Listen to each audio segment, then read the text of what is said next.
Assalamu alaikum warahmatullahi wabarakatuh. Akkam jirtu hordoftoota raadiituu fi baga nagaan dhuftanii gara chaanaala kootii horii chaanaala kootii fi haaraa taatanii subscribe godhaa maatii kootaadhaa galatooma hadhaa ispaanaachiidhaanii qixxaa akka lawwasee saanduchii shoolee hojjedha.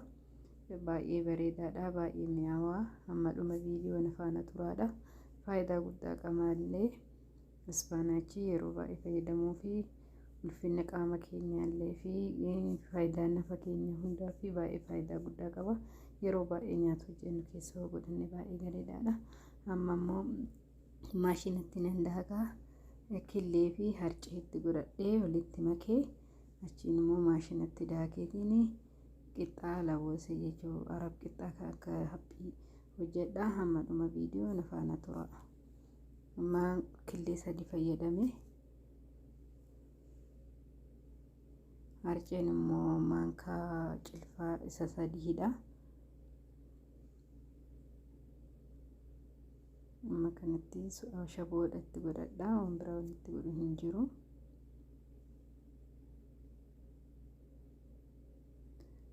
Amma kanumatti godheetiin maashinatti godhadha jechuudha.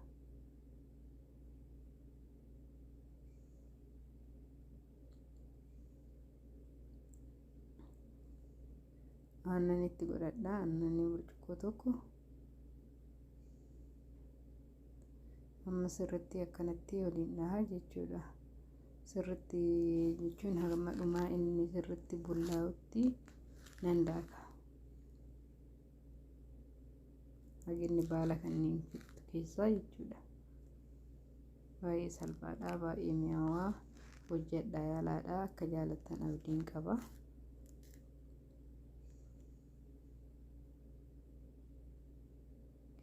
Barbaadanii daabboollee godhachuun hin dandeettanii ispaanaachiin baay'ee mi'aawaa. Amma maxabashaan koo'ee jira. Xiqqoosii zayitii jala godhadha. Hindoon baay'iseedha. Kana caala xiqqeessuu qabna. Amma xiqqoosii naa ho'u maxabashaan kiyya. Amma itti godhaa jechuudha cilfaa tokko. Haphii godhuu qabna maaliif because waan yannoo hin qabneef jechuudha. Waan hin qabneef sirriitti haphatee nu mi'aa. Yoo marrullee yoo haphatee nu tola. Kanaaf baay'ee bareedaadha jechuudha.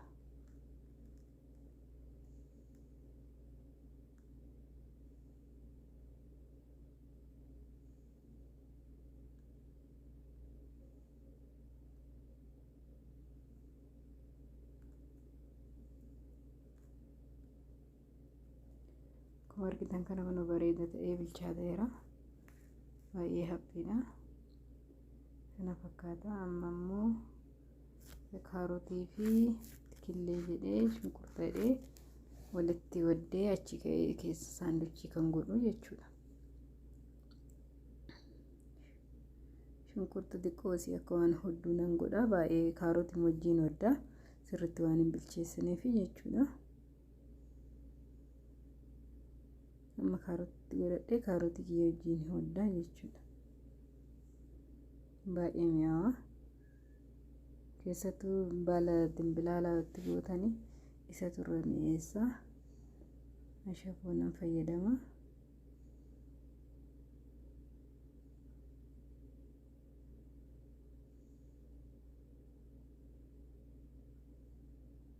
Amma immoo qullubbii adiidha. Qullubbii nyaata hojjennu mara keessatti yeroo baay'ee fayyadamu baay'ee gaariidha fayyaa keenyaaf. Osoo fayyadamne jechuudha. Amma geeraa qaaraatti godhadheera.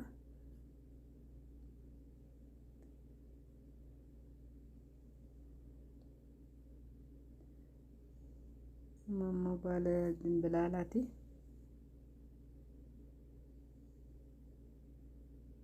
Baay'ee mi'eessitii turre mi'eessa.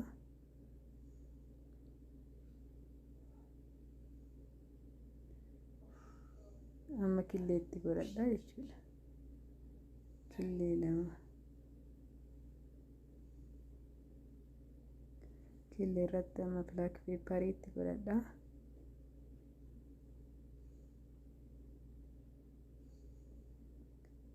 ammallee qimamii kan lukkuu fi ennoof hojjetame jechuudha.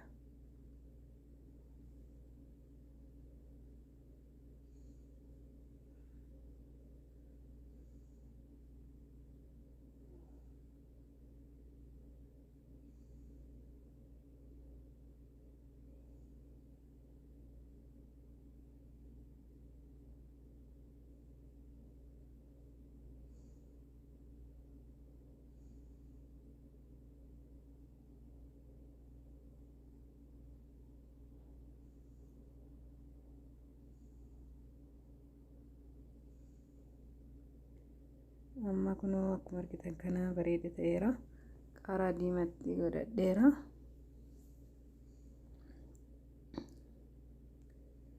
Amma saanduchi godhadha jechuudha.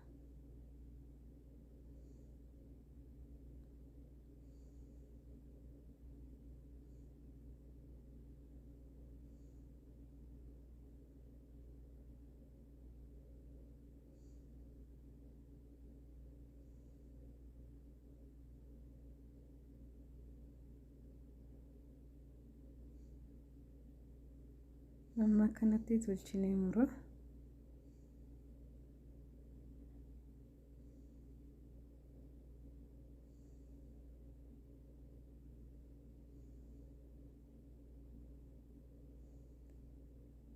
Akka malee mi'aa. Akkana deddeeqeessee muradha. Ijoo barbaadan isin bakka lamatti illee murachuu hin dandeettanii. Yeroo wanna garagaraa qophii garagaraa qabaannee akkana murannee inni baay'ee bareeda. Namallee waliin nuu gahaa nama baay'ee ta'e inni xiqqoo fudhatanii jechuudha. Uummata irratti qopheeffadhee kun akkuma argitan kana bareeda ta'ee isaan irra baafadheera. Baay'ee bareeda. Akka jaalattan abdiin qaba. Baay'ee bareeda mi'aadhuma isin jedha. Qullaa isaallee nyaachuu ni dandeettanii. Saanduchii illee hoguu dhubattanii bakka lamatti illee murtanii saanduchii godhachuu ni dandeettanii. Ispaanaachiin baay'ee gaariidha. Yoo jaalattanii viidiyoo kana laayikii godhaa, sheerii godhaadha. Viidiyoo biraatiin hamma walitti deebinutti nagaatti naa tura.